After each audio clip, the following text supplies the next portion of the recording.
la expresión más noble, para hablar de la expresión más noble, más pura de el hombre.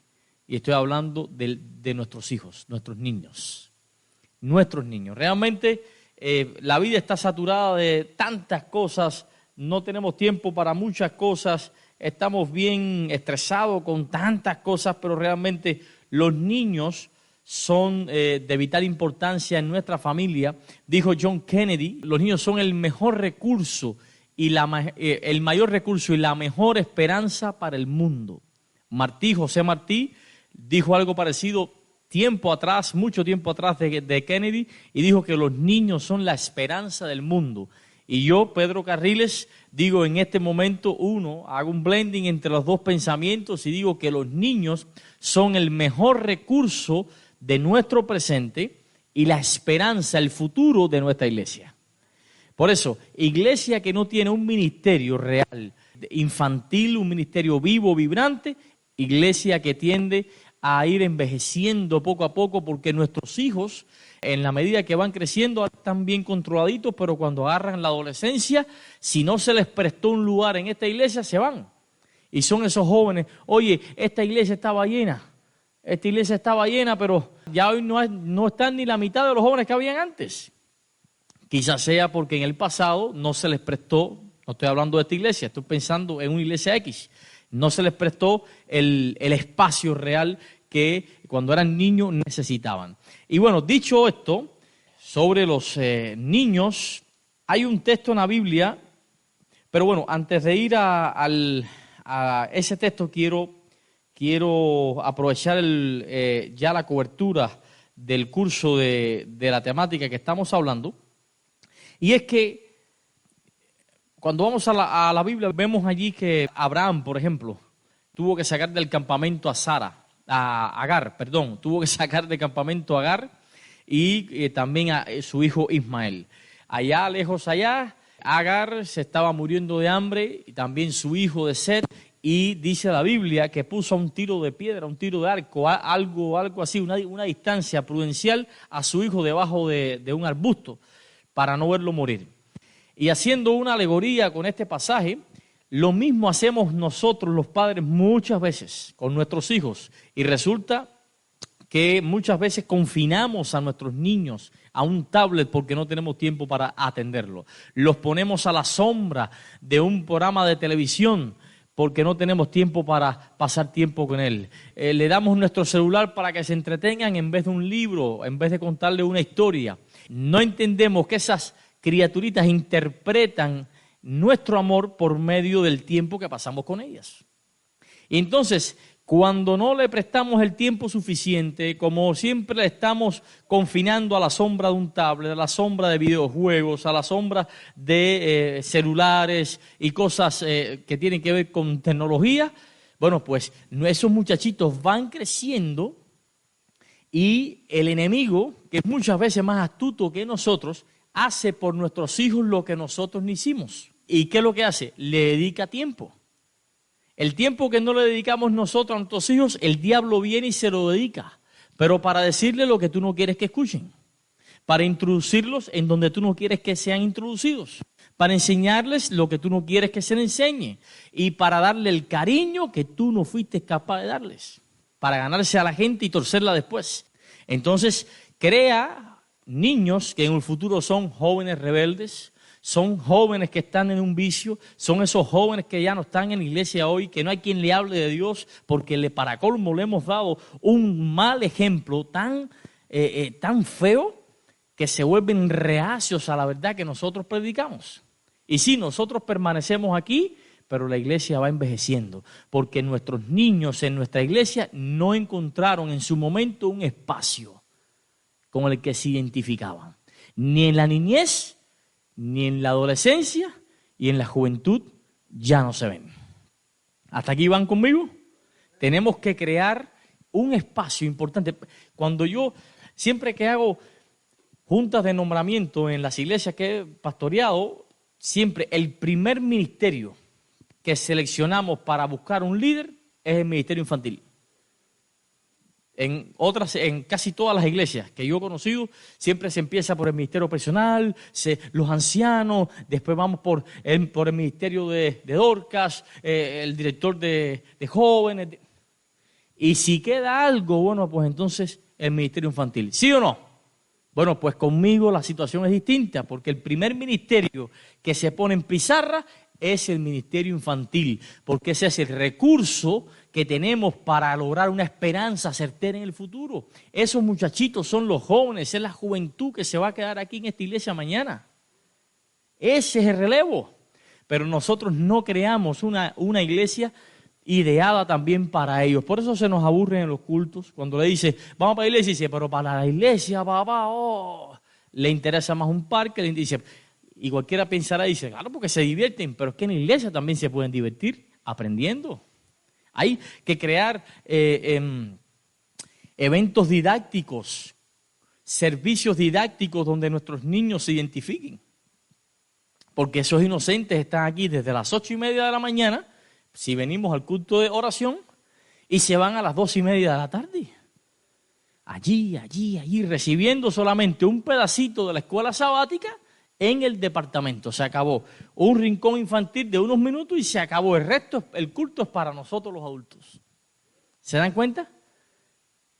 Entonces tenemos que crear espacios para nuestros niños, porque son el mejor recurso del mañana. Entonces, acá tenemos, por ejemplo, de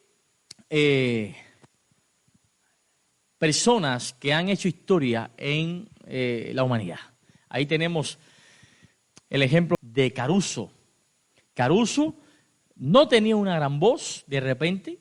De hecho, se presentó en diferentes academias y no lo aceptaban. Era un niño ya casi adolescente con deseos de cantar, pero no tenía talento para el canto. Era lo que decían los profesores de canto. ¿Saben quién es Enrico Caruso, no? El gran tenor.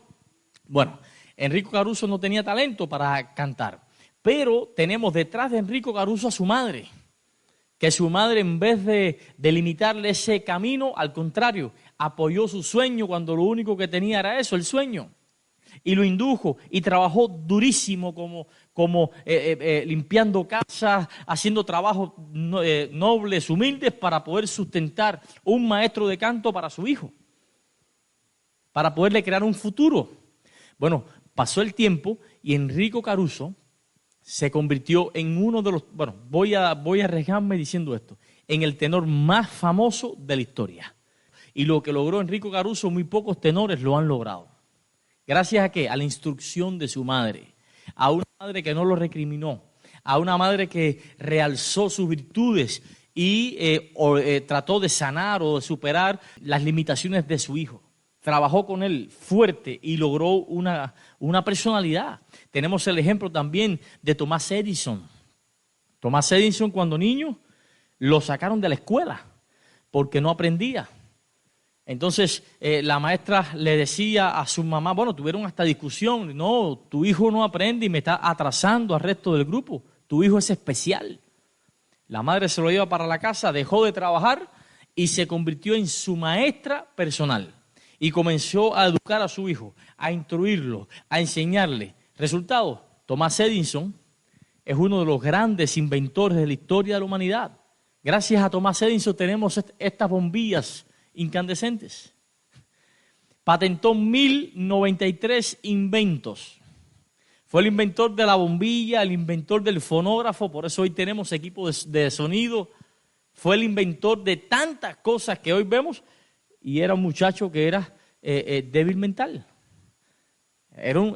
Tenía retardo en el aprendizaje. Y mira quién llegó a ser. Algo similar sucedió con Albert Einstein. Igual, a los 9 años, ese muchacho casi, a los 3 años no hablaba. A los 9 pensaban que era autista, porque no se comunicaba, no sabía ni leer ni escribir prácticamente. Estaba bien atrasado y gracias al esfuerzo de su madre, ¿quién es Albert Einstein? Bueno, Premio Nobel de Física, el inventor de la ley de la relatividad y de las cuerdas, bueno, tantas cosas. En resumen, lo que hagamos nosotros por nuestros hijos hoy, lo vamos a recoger mañana, pero en sus grandes éxitos. Esos niños merecen tiempo de nuestro tiempo. Yo sé que hay veces llegamos del trabajo y vamos en el auto pensando, bueno, ahora llego y ya planificamos. Ahora llego, me doy un baño, como cualquier cosita y me acuesto en la cama. Uf. Y cuando llegas a la casa, el plan que tenía se torció. Porque, papi, vamos a jugar. Papi, mira el dibujito, papi. No tienes tiempo. Pero para todo eso, porque todo eso puede esperar, aunque aparente que sea una urgencia, pero tu prioridad son esas criaturas. En nuestra vida familiar hay veces que le damos más prioridad a la urgencia que a la prioridad misma. Nos movemos por urgencias y no por prioridades, olvidando que nuestra prioridad en nuestra familia son nuestros hijos, porque son el recurso que nos dará un mañana glorioso. Aquí tenemos en el libro de Génesis, tenemos allí en el capítulo 10. Vamos al capítulo 10 del libro de Génesis. Y vamos a leer ahí a partir del verso 8.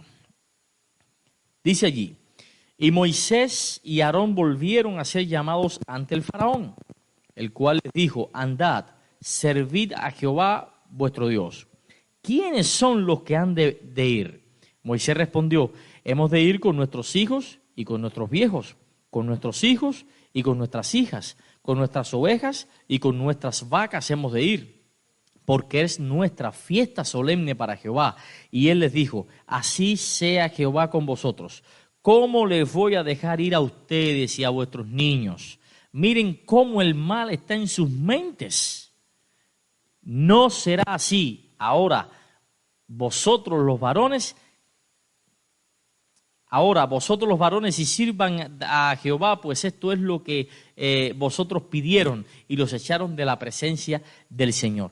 Qué interesante. Miren con qué empieza. Bueno, el contexto del texto es que, bueno, después de 8 plagas, Egipto queda devastado. Ustedes conocen la historia, imagino. Egipto queda devastado, ya queda un país en destrozo. Y ahora se presenta Moisés y Aarón ante el faraón para pedirle que deje salir al pueblo a ofrecer fiesta a Jehová en el desierto por 3 días. Pero cuando el faraón le pregunta, ¿y quiénes son los que van?, te das cuenta que hay un interés en común entre Moisés y el faraón, porque Moisés da una lista de los que van al desierto, pero ¿con qué grupo encabeza Moisés la lista? ¿Con los adultos? No. ¿Con los animales, los recursos? No. ¿Con los ancianos? Moisés no empieza la lista con ninguno de estos. Moisés empieza la lista, ¿saben con quién? Con los niños. Vamos ahí al verso 8. Y Moisés y Aarón volvieron a ser llamados ante Faraón, el cual les dijo, andad, servir a Jehová vuestro Dios. Ahora dice el Faraón, porque Faraón no es bobo, ¿quiénes son los que han de ir? Moisés dijo, hemos de ir con nuestros niños. Y con los niños empieza la lista. A lo que después el Faraón se da cuenta del deseo de Moisés de priorizar al futuro de la generación de Egipto, de Israel, y dice, no ven que el mal está en su mente constantemente. No, vayan ustedes, pero los niños me lo dejan acá. Porque el faraón estaba peleando para que no se llevaran a los niños israelitas y Moisés estaba peleando para que fueran lo primero que saliera de Egipto. Porque Moisés y faraón sabían que cuando salieran al desierto a hacer el peregrinaje que iban a hacer, si no llevaban a los niños, era cuestión de tiempo para que la religión de ellos desapareciera y el pueblo también. Bastaba con que pasara esa generación y se acabó. Todos se van de la iglesia, todos se envejecen y cierra la iglesia, porque no hay niños. Y así pasa en nuestros templos. Se dan cuenta la importancia de educar, de instruir, de por fin separar un espacio intencional más allá de la escuela sabática y la lección y el rincón infantil, preparar un espacio donde ellos entiendan la palabra, donde ellos se eduquen en la instrucción del Señor. Mira, ¿sabían ustedes que en los primeros 7 años del niño son los más importantes en su formación? porque son en esos 7 años en los que se desarrolla el carácter y la personalidad de nuestros hijos. Pero en esos 7 años, los primeros 1000 días son los más importantes en la vida del ser humano. Porque en esos primeros 1000 días de vida, el cerebro del niño establece hasta 1000 conexiones nerviosas por segundo. 1000 conexiones neuronales por segundo. Un ritmo que nunca más lo va a volver a alcanzar el cerebro humano. 1000 conexiones nerviosas esa criatura está haciendo en este momento por segundo, conexiones neuronales. Entonces, es en esa época, en ese espacio de tiempo, donde nosotros podemos influir en estimular el crecimiento mental, el crecimiento moral incluso de su personalidad, de su carácter, fomentar su carácter, pero por medio de la educación que nosotros podemos darle, el tiempo que le dediquemos. Y Dios sabía esto desde mucho antes. Ahí tenemos en el libro de Deuteronomio, lo pueden buscar, capítulo 6, versos 6 y 7. Vamos ahí a ver lo que dice. Miren, los científicos están de acuerdo con que el cerebro del niño es estimulado cuando le contamos historias, cuando le cantamos, cuando leemos junto con ellos. Y Dios lo sabía desde antes, porque dice ahí en Deuteronomio capítulo 6, versículos 6 y 7, dice allí. Dice, y estas palabras que yo te mando hoy estarán sobre tu corazón. Y las repetirás ¿a quiénes? A tus hijos. Y hablarás de ellas estando en tu casa, andando por el camino, al acostarte, cuando te levantes, pero no queda ahí. Las atarás como una señal en tu mano y estarán como frontales entre tus ojos y las escribirás en los postes de tu casa y en tus puertas. En otras palabras, háblale de Dios a tus hijos. Pero no solamente un ratico en el día, no, haz que los niños vean a Dios el resto del día. Cuéntale historias de la Biblia, haz año bíblico con ellos. Vea una película de muñequito, de dibujos animados cristianos con ellos. Hazle dinámicas infantiles, juegos con la Biblia. Pero más allá que eso, que los niños, porque dice, estas palabras, ponlas en las puertas de tu casa. O sea, que tu casa sea un testimonio también, sea una iglesia también, donde el niño pueda aprender a través de tu ejemplo, imitándote, cómo se adora a Dios, papá. Entonces vemos en la iglesia jóvenes, niños que nacieron en la iglesia, pero cuando agarran la juventud ya no están. Pero si ese muchacho se crió en la iglesia. Pero ¿y cómo fue el testimonio que vivió en casa?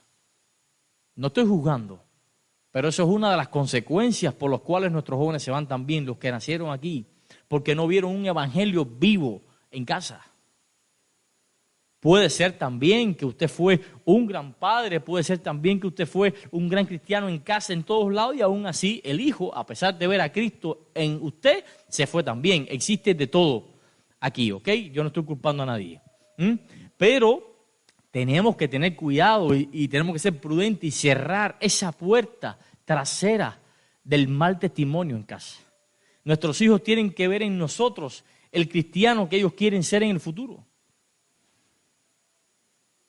Tenemos que hacerlo. Entonces ahora Moisés quiere llevarse a sus hijos, a los niños, para el desierto. ¿Pero para qué? Para adorar a Jehová, para darle servicio, holocausto a Jehová. Y también lo dijo el profeta acá, el sabio lo dijo en Proverbios capítulo 22, versículo 6. Instruye al niño ¿en qué? En su camino, y aun cuando fuere viejo no se apartará de él. Casi muchos comentarios cuando hablan de este texto se hacen referencia a que instruyas al niño los caminos de Dios, ¿no? Y está bien, es aceptable, pero yo esta noche le quiero dar una segunda aplicación, porque dice el texto, instruye al niño en su camino, no dice en el camino de Dios, en su camino, o sea, ¿a qué se va a dedicar ese niño cuando sea grande? ¿Qué va a hacer? ¿Qué va a hacer? ¿Va a ser un vago? ¿Va a ser un fumador? ¿Va a ser un vividor? ¿Qué va a hacer? Instruye a ese muchacho para que cuando fuera viejo, cuando sea adulto, sepa qué va a hacer con su vida. Hay jóvenes que les preguntas que tienen 17 años, oye, ¿y qué vas a hacer cuando termines de estudiar? ¿Qué? Ay, no sé. No fue instruido en su camino. ¿Qué quiere ser cuando ya termines ya la high school? Ay, no sé, no he pensado en eso. No fue instruido en su camino. Ese muchacho te puede dar problemas. Desde niño tienes que crearle un ministerio a esa criatura. Y tienes que explotarle sus dotes. Si canta, aunque no afine, ponla a cantar para que afine. Darle clases de piano, ayúdala con la guitarra, que venga con papá para que predique públicamente. No sé, créale un ministerio, instrúyelo en manualidades, cosas que ella aprenda. Hoy tenemos, por falta de padres así, tenemos una juventud hoy muy instruida, pero muy desorientada. Porque la instrucción no se la dimos nosotros, se la dio la televisión, se la dio los amigos de la escuela, se la dio la tecnología y esa instrucción no sirve para nada si es que queremos lograr una juventud organizada, una juventud orientada. Eso es información, mucha información y poca orientación. No saben qué van a hacer con todas esas toneladas de información. Pues para eso estamos nosotros, los padres. Cuando crecen, no saben qué son, si son él, ella o ellas. No saben. No fueron instruidos.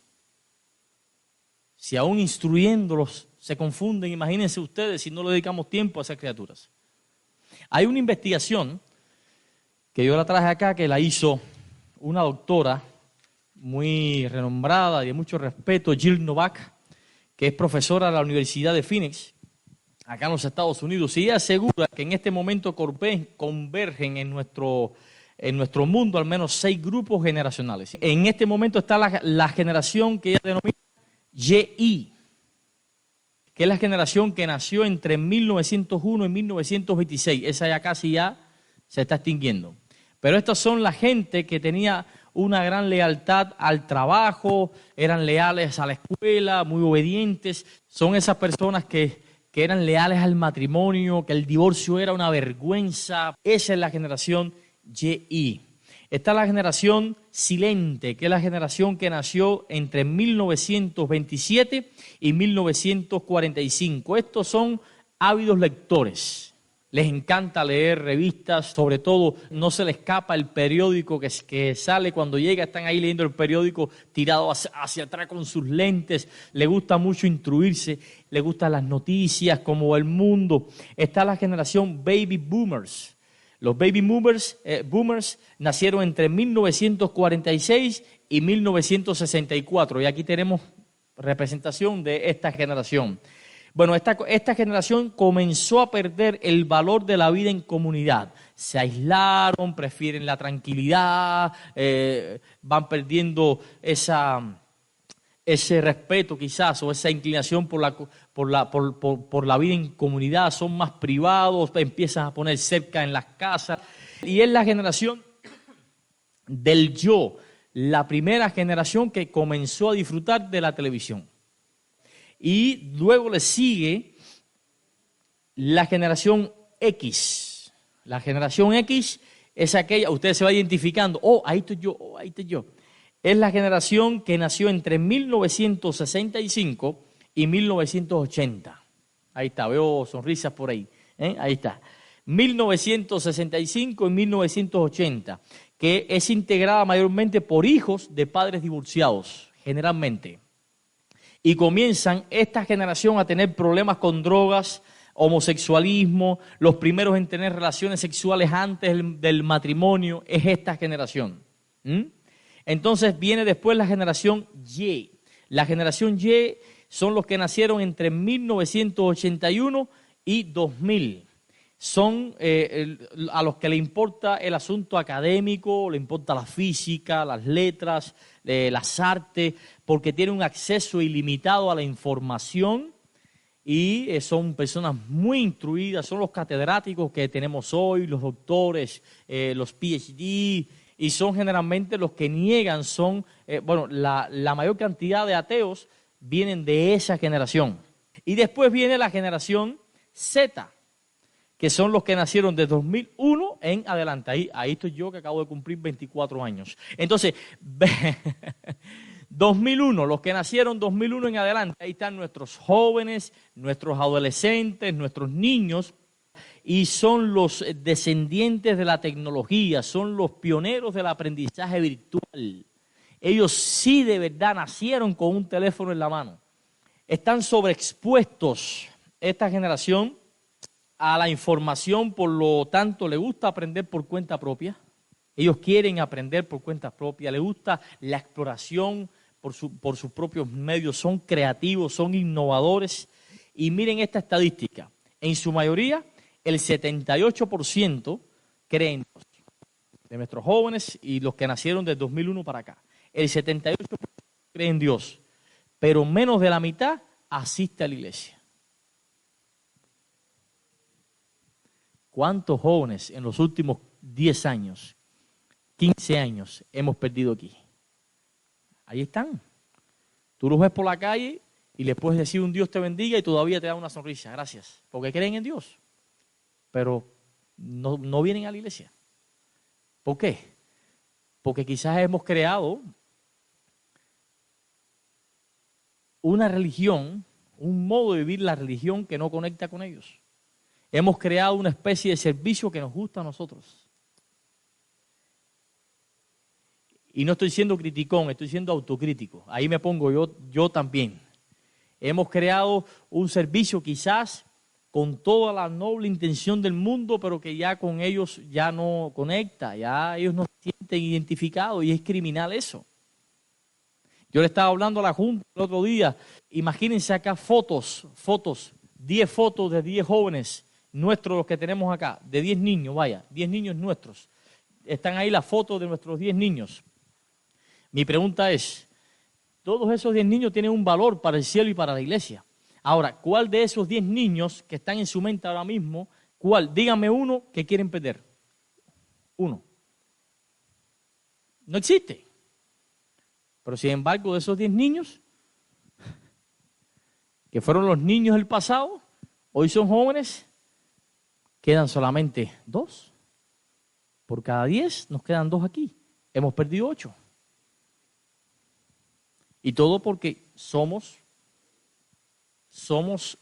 empecinados a resistirnos ante cualquier cambio, por mínimo que sea, por amor a nuestros jóvenes, por amor a nuestros niños. Cambios que están acorde a la Biblia. Somos abiertos a diferentes versiones de la Biblia, no hay problema. A mí me gusta más la versión internacional, quizás a usted le gusta más la versión de 1960, al otro le gusta más la versión de la Pechita, ok, y no hay problema, y la leemos acá. No hay problema en que hayan diferentes versiones de la Biblia, pero tenemos problema con que hayan diferentes versiones de géneros musicales. Ahí ya nos bloqueamos. No hay problema con actualizarnos con la tecnología de iglesia. Mira, tenemos pantalla, mira, tenemos televisor, hemos remodelado quizás el audio, o sea, estamos modernizados, pero tenemos problemas con actualizarnos con nuestro modelo de culto. Ahí sí, no, el culto, el servicio no me lo cambies. Déjamelo ir. Siempre se ha hecho así. Lo que estoy intentando es que entendamos que tenemos que ser transicional. En la Biblia tenemos allí cómo Dios instauró el culto patriarcal. Ahí tenemos allí cómo Job sacrificaba, hacía un altar y sacrificaba un animalito por sus hijos. Abraham hacía lo mismo. El patriarca se paraba allí frente al altar, quizás cantaba unos cantos de adoración a Dios frente a su familia, hacía el sacrificio, ¿no? Pero pasó el tiempo y ese modelo de servicio, ese modelo de culto era quizás arcaico. Y entonces Dios dijo, mira, ya no quiero que me hagan más un culto patriarcal. Ahora ya salieron para el desierto. Ahora quiero que me hagan un tabernáculo. Ya el culto patriarcal pasó de moda. Ya eso no funciona. Ahora vamos a actualizarnos, ya que estamos en el desierto, vamos a hacer un culto que tiene que ver con un tabernáculo, y Dios envió todas las señales para hacer el tabernáculo, todas las cosas para que sea desamable, instauró los sacerdotes, los levitas con Aarón, y preparó un servicio acorde a los tiempos que estaban viviendo. Y ahí estuvieron 40 años, pero entraron a Jerusalén, allí a Canaán, y Dios dijo, espérate, ya no quiero que me hagan más ese servicio en el tabernáculo. El tabernáculo pasó, ahora quiero que me haga un templo. Y David dijo, espérate, ya la música que usábamos en el tabernáculo, ahora vamos a renovarla. Entonces David cogió y preparó una escuela para levitas donde pasaban 10 años entrenando el toque de la trompeta, técnica vocal, hizo un coro de 288 voces y creó toda una revolución artística dentro del templo, qué sé yo, y revolucionó todo. El sistema cúltico cambió totalmente, se renovó con el tiempo. David, incluso según los expertos, al estudiar los salmos, han encontrado terminaciones cananeas en los salmos de David. O sea, se piensa que David haya asumido asuntos musicales de la cultura cananea para ponerle en función de la alabanza al Dios de Israel, le daba un formato, y ahí entonces son los salmos que tenemos hoy, pero tienen muchos de ellos terminaciones de la música cananea.